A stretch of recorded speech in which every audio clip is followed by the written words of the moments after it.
एक औरत आती अल्लाह के नबी के पास, उस औरत ने भी आकर के कहा, अल्लाह के नबी इन्नी असब्तु ज़िना, मैंने ज़िना किया है, मुझे पाक कर दीजिए।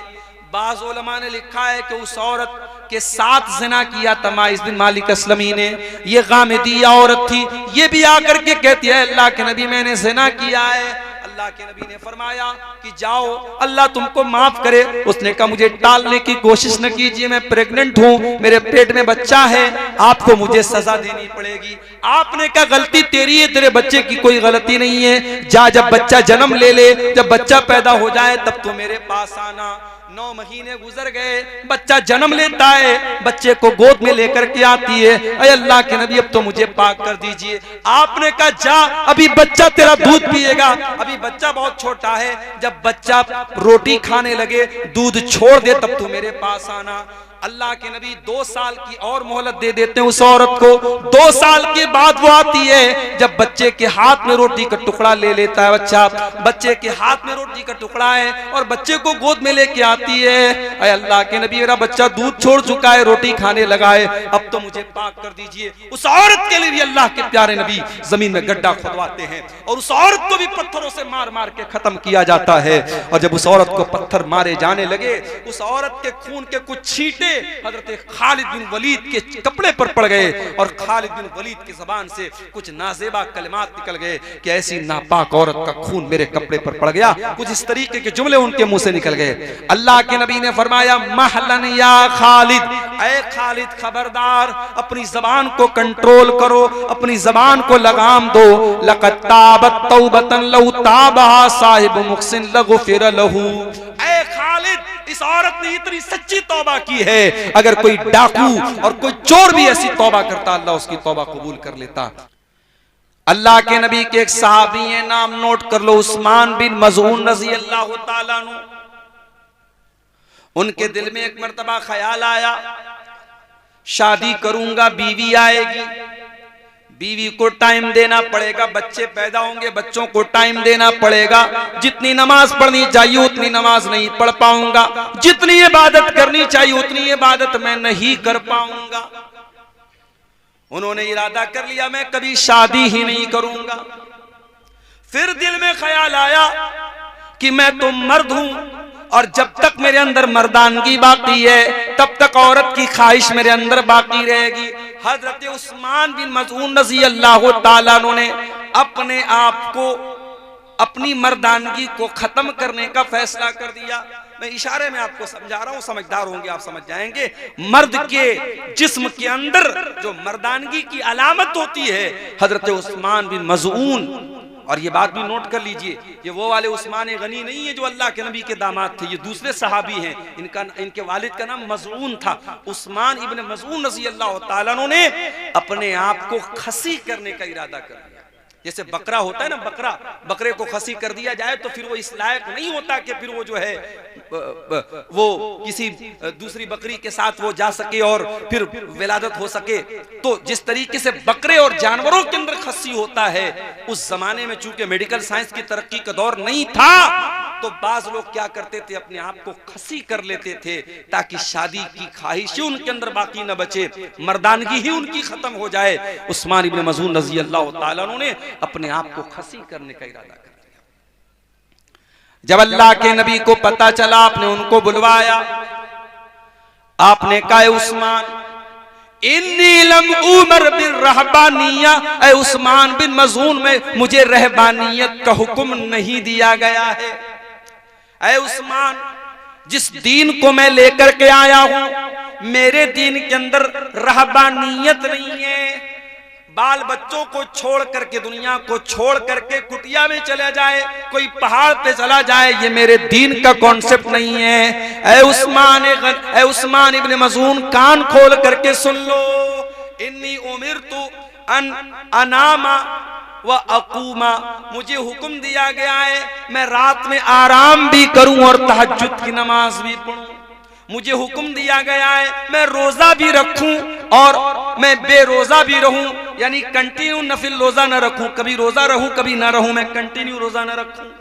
नफिल रोजा की बात हो रही है। और मुझे निकाह करने का हुक्म दिया गया है कि मैं निकाह करूं, बीवी रखूं, बीवी रखने के लायक ना हो तो तलाक दे दूं, मुझे निकाह का और तलाक का भी मेरे शरीयत के अंदर ऑर्डर दिया गया है। और ऐ उस्मान बिन मज़ून, यही मेरी शरीयत है और यही मेरा तरीका है। फमन रगिबा अन सुन्नती फलैसा मिन्नी, जो मेरे तरीके से हट जाए उसका मुझसे कोई ताल्लुक नहीं है। ऐ उस्मान, कान खोल करके सुन लो, अगर तुम मेरे तरीके से हटना चाहते हो तो कान खोल कर मेरी वार्निंग सुन लो, फिर मुझसे कोई ताल्लुक नहीं रहेगा। हजरत उस्मान इब्न मज़ून रज़ी अल्लाह तआला अन्हु को अपनी गलती का एहसास हुआ, उन्होंने फौरन रुजू किया। एक और सहाबी थे, नाम नोट कर लो उनका भी, अब्दुल्ला बिन अम्र बिन आस रज़ी अल्लाह तआला अन्हु, बहुत नेक सहाबी, अल्लाह वाले सहाबी, रात रात भर नमाज पढ़ने वाले सहाबी, दिन में नफिल रोजा रखने वाले सहाबी। शादी हुई, बीवी के पास जा ही नहीं रहे, बीवी के पास जा ही नहीं रहे, बीवी का हक ही अदा नहीं कर रहे। बहू को ससुर ने देखा, 3-4 दिन के बाद बहू का चेहरा उतरा हुआ है, बहू ने बाल भी कंघी नहीं किया है। ससुर ने पूछा, भाई क्या बात है, तेरी नई नई शादी हुई है, तू ऐसा हुलिया क्यों बना के बैठी? कहा कि अब्बू, आपके बेटे को मतलब ही नहीं है मुझसे, रात में नमाज पढ़नी है, दिन में रोजा रखना है, उनको तो बस रोजा रखना है, नमाज पढ़ना है, उनको बीवी से कहा मतलब है। ससुर समझ गए कि मसला क्या है, लेकिन बहुत सारी बातें बाप डायरेक्ट बेटे से नहीं बोल सकता। हजरत अब्दुल्ला के वालिद जो थे अम्र बिन आस, वो भी बहुत बड़े सहाबी थे, उन्होंने आकर के अल्लाह के नबी से कहा कि अल्लाह के नबी, ऐसा ऐसा मामला है, मेरी बहू ने इशारे में बताया है कि मेरा बेटा अपनी बीवी की जरूरतें पूरी नहीं करता है। ऐ अल्लाह के रसूल, आप मेरे बेटे को बुला करके समझाइए। अल्लाह के प्यारे नबी ने हजरत अब्दुल्ला को बुलवाया। आपने कहा, अब्दुल्ला, मुझे पता चला है कि तुम रात रात भर नमाज पढ़ते हो। कहा, अल्लाह के नबी, बिल्कुल सही बात है। आए अब्दुल्ला, मुझे मालूम हुआ है तुम कंटिन्यू लगातार नफिल रोजा रखते हो। हाँ अल्लाह के नबी, ये भी बिल्कुल सही बात है, मैं रोजा भी रखता हूं, मैं रात रात भर नमाज भी पढ़ता हूं।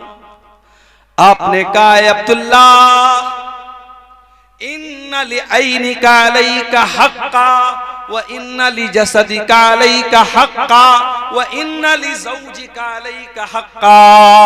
ऐ अब्दुल्ला, तेरी आंखों का भी तेरे ऊपर हक है, तेरे शरीर का भी तेरे ऊपर हक है, तेरी बीवी का भी तेरे ऊपर हक है, तेरे मेहमान का भी तेरे ऊपर हक है, और तेरे रब का भी तेरे ऊपर हक है। ऐ अब्दुल्ला, सबका हक अदा करो, रात में नमाज भी पढ़ो और आराम भी करो, बीवी का हक भी अदा करो, दिन में कभी रोजा रखो कभी मत रखो, कंटिन्यू लगातार नफिल रोजा न रखो। ऐ अब्दुल्ला, ये मेरा तरीका, इसको फॉलो करो। इस्लाम इतना प्यारा दीन है मेरे प्यारे साथी। इस्लाम में आपसे ये नहीं कहा गया कि आप औरत से दूर हो जाएं।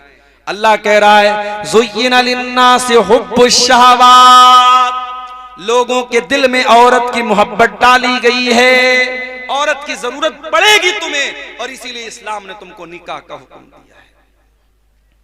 और मैं एक बात महसूस करता हूं अपने समाज में, मैं तो बनारस में रहता हूं, आपके यहाँ का माहौल उतना मैं बहुत ज्यादा नहीं जानता। मैं अपने यहाँ में देखता हूं कि लड़कियों की शादी जो होती है 18 साल में, 19 साल में, 20 साल में आमतौर से हो जाती है लड़कियों की शादी, लेकिन लड़कों की शादी 25 साल के पहले लोग नहीं करते आमतौर से, जबकि लड़का शादी के काबिल 20 साल में हो चुका है, अब 25 साल और 30 साल का होने के बाद आप उसकी शादी कर रहे हैं। मेरे प्यारे साथियों, इंसान को भूख आज लगी हो और खाना आप उसको 10 दिन के बाद खिलाएंगे तो बेचारा भूखा मर जाएगा।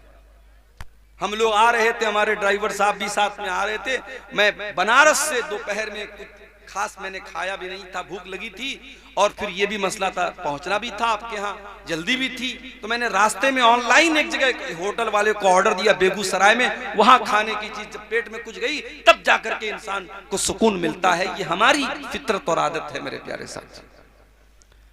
एक लड़का 20 साल की उम्र में जवान हो रहा है और बाप उसकी शादी 30 साल की 32 साल की उम्र में कर रहा है, और वजह क्या है? वजह भी कोई खास नहीं है, वजह भी कोई खास नहीं है, बिला वजह की पाबंदियां लगा करके अच्छे रिश्तों को ठुकरा करके शादी में ताखीर की जा रही है, कान खोल करके सुन लो मेरे प्यारे साथियों, अपने समाज को अगर पाक करना है, ज़िनाकारी से दूर करना है, गंदगी से दूर करना है, अपने लड़के लड़कियों की सही टाइम पर शादी करो।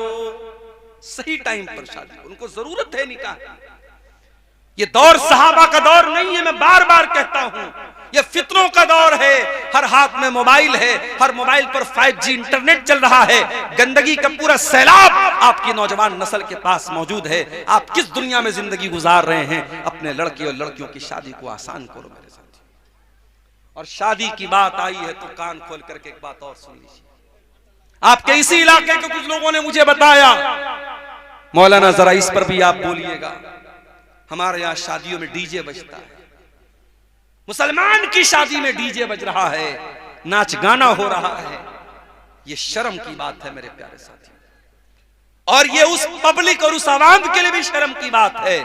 और जिस निकाह में डीजे बज रहा है, उस निकाह में निकाह पढ़ाने वाले मौलवी के लिए भी शर्म की बात है। हमारे बनारस में भी एक दौर था जब शादियों में बैंड बाजा बजता था, लेकिन उलमा ने मिल करके आपस में तय किया कि जहां शादी में बैंड बाजा बजेगा हम निकाह नहीं पढ़ाएंगे, हम शामिल नहीं होंगे। सारे उलमा जब मुत्तहिद हो गए, कौम की इतनी हिम्मत नहीं थी सारे उलमा से पंगा ले सके। आखिर हालात बदले और आज बनारस में आप चले जाइए, ठीक है और बुराइयां आपको मिलेंगी, मगर शादी के पर कहीं भी आपको मुसलमान की शादी में कहीं बैंड बाजा और डीजे वगैरह नहीं मिलेगा। अजीबो गरीब बात है मेरे भाई, मुसलमान की शादी में बैंड बाजा बज रहा है, डीजे बज रहा है।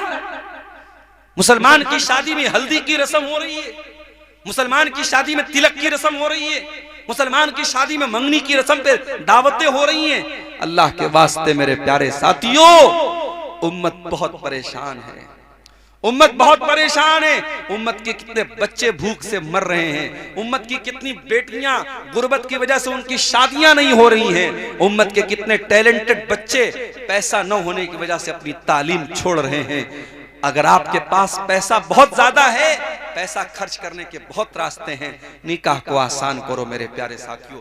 मैं हैदराबाद भी तकरीर करने गया था, वहां पर भी मैंने कहा हैदराबाद में शादी होती है, एक एक शादी में 20-20 तरीके का खाना बनता है। मैंने वहां पर भी कहा एक तरीके का खाना बनाओ मेरे भाई, 19 तरह का 20 तरीके का खाना न बनाओ, एक तरीके का खाना बनाओ, 100 लोगों को खिला दो, जरूरी नहीं 1000 लोगों को खिलाया जाए। शादी को आसान करो, सिंपल करो।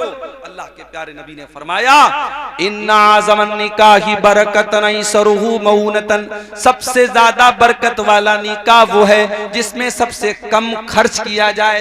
आपने ये भी फरमाया, इज़ा खतब इलैकुम मिम्मन तरदौन दीनहु व खुल्क़हु, जब तुम्हारी लड़की के लिए ऐसा रिश्ता आ जाए, लड़का दीनदार है, लड़का बाखलाक है, फज़व्विजू, तो तुम अपनी लड़की की शादी उससे कर दो। हमारे यहाँ तो नहीं साहब, हम शेरशाबादी हैं तो शेरशाबादी में ही करेंगे, हम अंसारी हैं तो अंसारी में ही करेंगे, हम शेख है तो शेख में ही करेंगे। ये बिरादरीवाद कहां से आया मेरे भाई? जब हम ये अकीदा रखते हैं सब आदम की औलाद हैं, सब हव्वा की औलाद हैं, और एक ही फैमिली और एक ही परिवार से निकले हैं, तो फिर कौन ऊंचा कौन नीचा और कौन फला बिरादरी कौन? ये बिरादरीवाद की बुनियाद पर अपने आप को आपने ऊंचा समझ लिया। आज कितनी जगहों पर बिरादरी की वजह से रिश्ते नहीं हो रहे हैं और बिरादरी की वजह से जवान लड़कियों की जिंदगी बर्बाद हो रही है। मेरे पास लखनऊ की एक लड़की का मैसेज आया फेसबुक के ऊपर, उसने कहा मौलाना मेरे लिए दुआ कीजिए। मैंने कहा क्या मसला है? उसने कहा मैं कुरैशी बिरादरी से ताल्लुक रखती हूं। कुरैशी बिरादरी आप जानते होंगे, जो गोश्त का काम करते हैं, जिनको हमारे यहाँ कसाई बोलते हैं, वो आमतौर से वो अपना सरनेम कुरैशी लिखते हैं, कुरैशी बिरादरी को। उसने कहा मौलाना मैं कुरैशी बिरादरी से ताल्लुक रखती हूं, मैं अहले हदीस हो चुकी हूं, मेरा भाई भी अहले हदीस हो चुका है, हम कुरान और हदीस को फॉलो करते हैं, हमारा बाप बिदती है, माँ बिदती है, खानदान बिदती है, कब्रों पर सजदा करने वाले लोग हैं।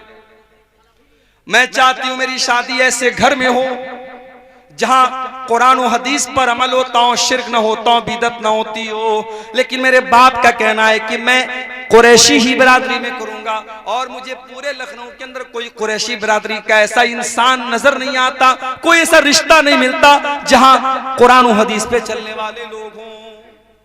वो लड़की बेचारी अपना दर्द पेश कर रही थी और मेरे पास उसको सिवाय तसल्ली देने के मेरे पास कोई अल्फाज नहीं थे। ये हालात हमारी कौम के हैं। कितनी बरादरियां हैं जिसमें हमारे अहले हदीस भाई और बहन कम हैं, और उनके लिए अब रिश्ते की बात आती है तो खानदान और बिरादरी का दबाव होता है कि आपको बिरादरी के अंदर ही करना है। ये बिरादरीवाद कहां से आया मेरे प्यारे साथियों?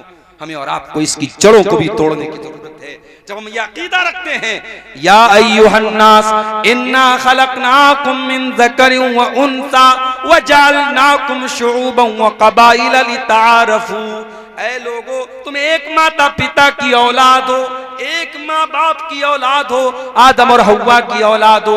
वजालनाकुम शुऊबन व क़बाइल, तुम्हारी बिरादरियां अलग अलग हैं, तुम्हारे कबीले अलग अलग हैं। ये इसलिए नहीं है ताकि तुम एक दूसरे के ऊपर फख्र करो। लितारफू, ये तो जान पहचान के लिए ये सरनेम बनाए गए, ये बिरादरियां बनाई गई, ये बस जान पहचान के लिए बनाई गई। इनकी बुनियाद पर कोई किसी के ऊपर फख्र नहीं कर सकता है।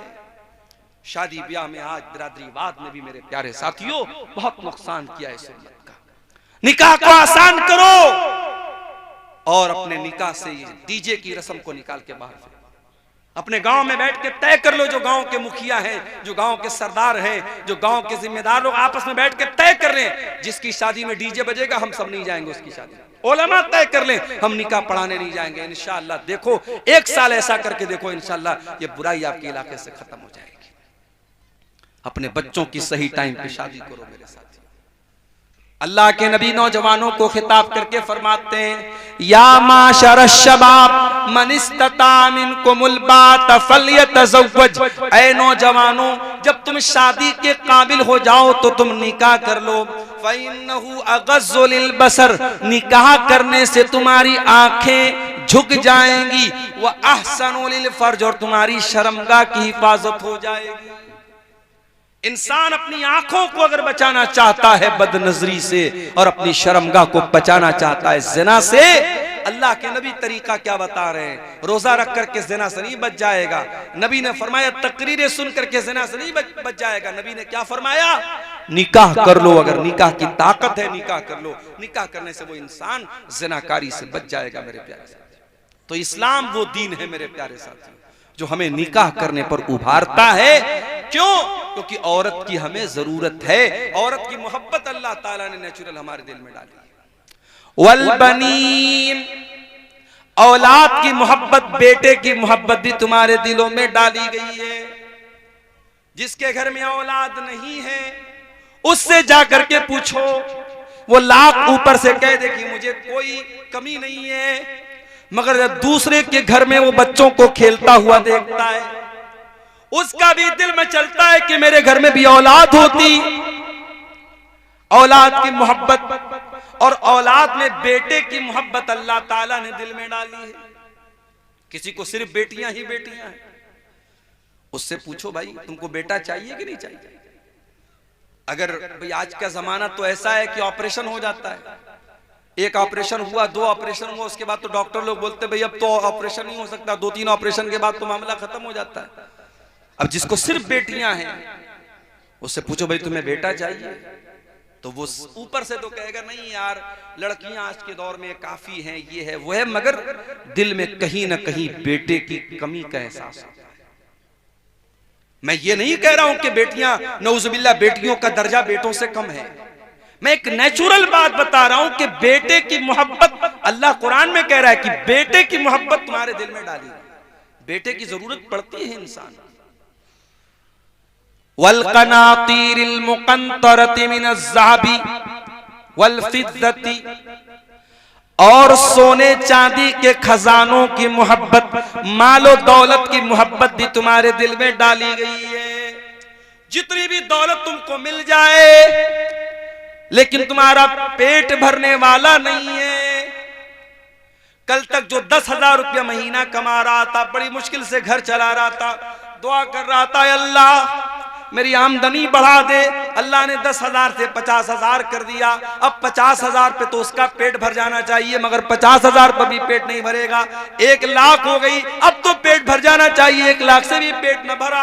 अल्लाह के नबी फरमाते हैं लौ कान लिब्ने आदम वादियान मिन ज़हब, अगर आदम के बेटे के पास सोने की 2 वादियां आ जाएं, लबतगा सालिसन, तो तीसरे की तमन्ना करेगा उसे तीसरी भी चाहिए। दो वादी मिल गई, सोने के दो पहाड़ मिल गए, उससे पेट नहीं भरेगा, उसे तीसरी भी वादी चाहिए, तीसरा भी पहाड़ चाहिए। और आगे अल्लाह के नबी फरमाते हैं वला यमलउ जौफ इब्न आदम इल्ला तुराब, इंसान के पेट को अगर कोई चीज भर सकती है तो कब्र की मिट्टी भर सकती है। जब कब्र में जाएगा वही जाकर के पेट भरेगा, दुनिया में कभी पेट नहीं भर सकता। अल्लाह कह रहा है कि ऐ इंसान, तेरे दिल में माल की मोहब्बत, सोने की मोहब्बत, चांदी की मोहब्बत तेरे दिल में डाल दी गई। वल खैलिल मुसव्वमती, और इंसान के दिल में घोड़ों की मोहब्बत डाल दी गई है। घोड़े की मोहब्बत उसके दिल में डाल दी गई है। कैसे घोड़े? जो निशान लगे हुए घोड़े। अरब में एक घोड़ा होता था जिस पर निशान लगा होता था, वो बड़ा बेहतरीन घोड़ा होता था। उस जमाने की सवारी घोड़ा थी, आज के जमाने की सवारी कार है। अभी हैदराबाद में मेरा एक सफर था, एक मस्जिद में मेरा प्रोग्राम था। अब एक नौजवान का फोन आया, मौलाना मैंने नई गाड़ी खरीदी है, मैं आपको अपनी गाड़ी से मस्जिद तक लेके आना चाहता। अब मेरे जो मेजबान थे जो मुझे लेके गए थे, उन्होंने कहा मौलाना आपको मेरी गाड़ी से चलना पड़ेगा। मैंने कहा भैया किसी की भी गाड़ी से जाना तो है, चलो वो नौजवान बेचारा, नौजवान लड़का, उसने नई गाड़ी ली, चलो उसका दिल रख लेते हैं, उसका हौसला न टूटे। अब वो जो है साहब मर्सिडीज गाड़ी उसने ली थी। मर्सिडीज गाड़ी, पता नहीं, लोग बताते हैं कि 1-1.5 करोड़ की गाड़ी आती है। वो गाड़ी वो लड़का लेके आया, उसने कहा मौलाना आप बैठिए मेरी गाड़ी पर, मुझे बड़ी खुशी होगी। 1-1.5 करोड़ की लोग गाड़ियां लेते हैं मेरे भाई। गाड़ी और सवारी आज के जमाने में शान और शौकत और स्टेटस सिंबल बन चुकी है।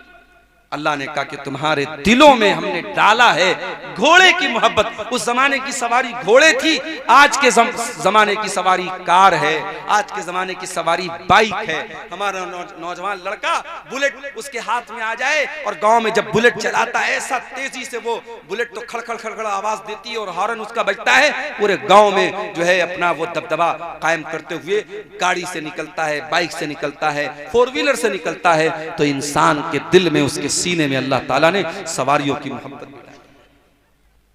वलाना, और अल्लाह ताला ने इंसानों के दिलों में चौपायों की मोहब्बत भी डाली है। आप लोग गांव देहात के, आप ज्यादा अच्छी तरीके से समझते होंगे। गाय, बैल, बकरी, ये जो चौपाए होते हैं, जो लोग इसको पालते हैं, बड़ी मोहब्बत होती है अपने चौपाए से। वल हर्सी, और इंसान को अपनी खेती बाड़ी से बड़ी मोहब्बत होती है। 6 चीजों का नाम अल्लाह ने लिया। औरत की मोहब्बत तुम्हारे दिल में है, औलाद की मोहब्बत, बेटे की मोहब्बत तुम्हारे दिल में है, सोने चांदी की मोहब्बत तुम्हारे दिल में है, और घोड़े की मोहब्बत तुम्हारे दिल में है, चौपाए की मोहब्बत तुम्हारे दिल में, और खेती बाड़ी की मोहब्बत तुम्हारे दिल में डाली गई है। 6 चीजों का नाम लेने के बाद अल्लाह ने क्या फरमाया? ज़ालिका मताउल हयातिद दुनिया वल्लाहु इंदहु हुस्नुल मआब। ऐ मेरे बंदो, ये जमीन, ये जायदाद, ये औरत, ये दौलत, ये सब यहीं रह जाएंगे। अल्लाह के यहाँ बेहतरीन ठिकाना तुमको तभी मिलेगा जब तुम अल्लाह को खुश करोगे। ये सब तो दुनिया का सामान है, सब ठाट पड़ा रह जाएगा जब लाद चलेगा बंजारा। कभी कब्र में आपका बेटा आपके साथ जाएगा क्या? नहीं जाएगा।